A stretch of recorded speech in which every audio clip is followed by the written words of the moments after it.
వరలక్ష్మి వ్రత కథను సూత మహాముని సౌనకుడు మొదలగు మహర్షులను చూసి ఈ విధంగా తెలియజేస్తున్నాడు.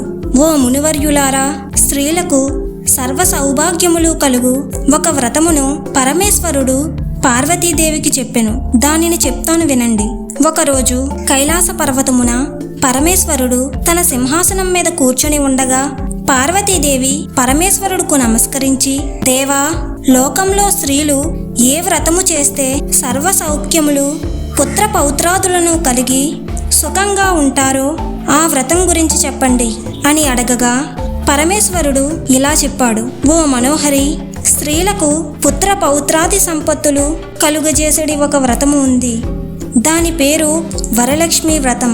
ఆ వ్రతమును శ్రావణ మాసంలో శుక్లపక్ష పూర్ణిమకు ముందుగా వచ్చేది శుక్రవారం రోజున చేయవలెను.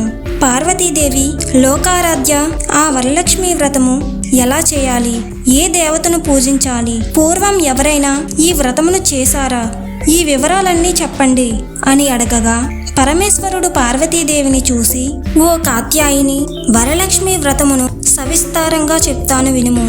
పూర్వము మగధ దేశమున కుండినమ్మను ఒక పట్టణము ఉంది.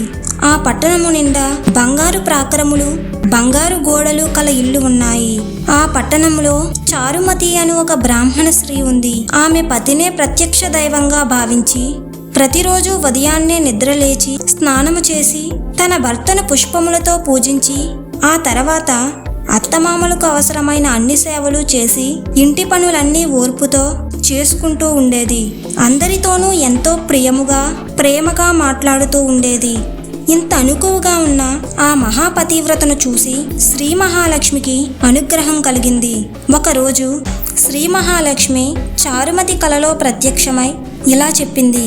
ఓ చారుమతి, నేను వరలక్ష్మీదేవిని. నీ యందు అనుగ్రహం కలిగి నీకు ప్రత్యక్షమయ్యాను.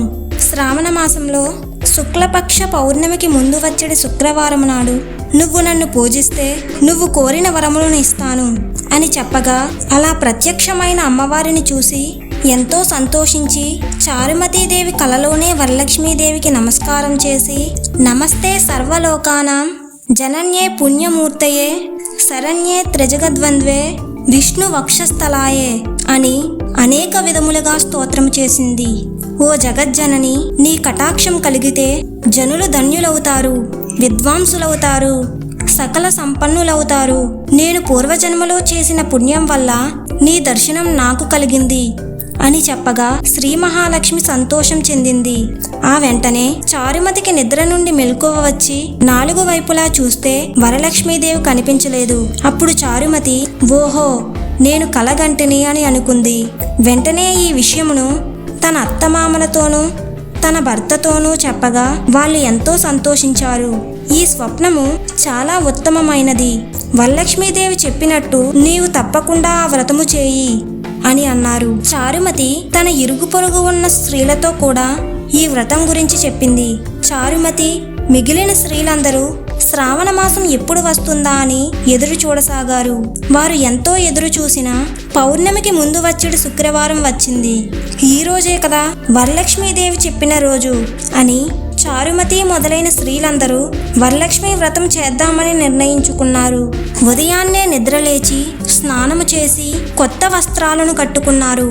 చారుమతి ఇంటికి అందరూ చేరి అక్కడ ఒక ప్రదేశంలో గోమయముచే అలికి ఒక మండపం ఏర్పరిచారు. దానిపై ఆసనము వేసి కొత్త బియ్యం పోసారు. మర్రి చిగుళ్ళు, మామిడాకులు పెట్టి కలశం ఏర్పరిచారు. దాని యందు వరలక్ష్మీదేవిని ఆవాహన చేశారు. చారుమతి మొదలైన స్త్రీలంతా భక్తితో పూజ చేశారు. పద్మాసనే పద్మకరే సర్వలోకైక పూజితే నారాయణ ప్రియే దేవి సుప్రీతా భవ సర్వదా అనే శ్లోకంతో ధ్యానము చేసి పూజ చేశారు. 9 సూత్రములు గల తోరణమును తమ చేతికి కట్టుకున్నారు. వరలక్ష్మీదేవికి అనేక విధములైన పిండి వంటలు వండి నైవేద్యం పెట్టారు. దాని తర్వాత ఒక ప్రదక్షిణం చేయగానే ఆ స్త్రీలు అందరికీ గల్లు గల్లుమని శబ్దం వినిపించింది. వెంటనే కాళ్లకు చూసుకుంటే గజ్జులు మొదలైన ఆభరణాలు కనిపించాయి.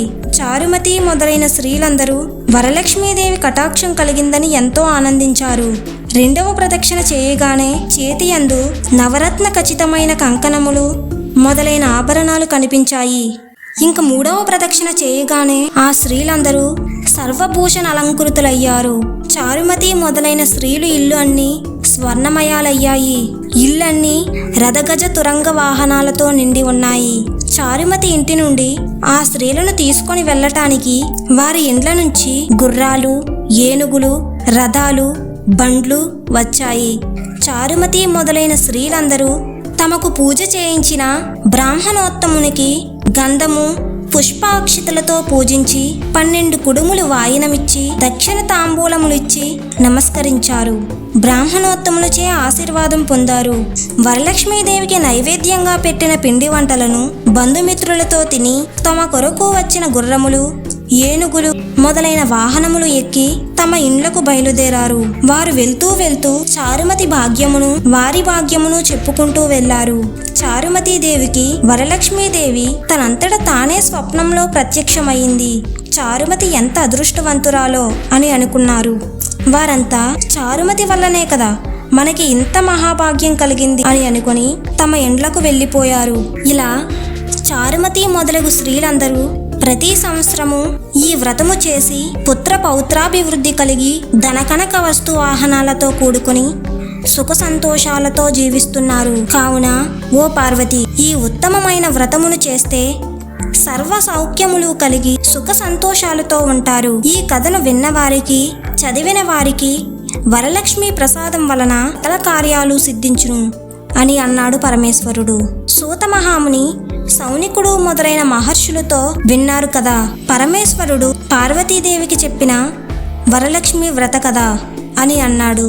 ఇంతటితో వరలక్ష్మి వ్రత కథ సమాప్తం.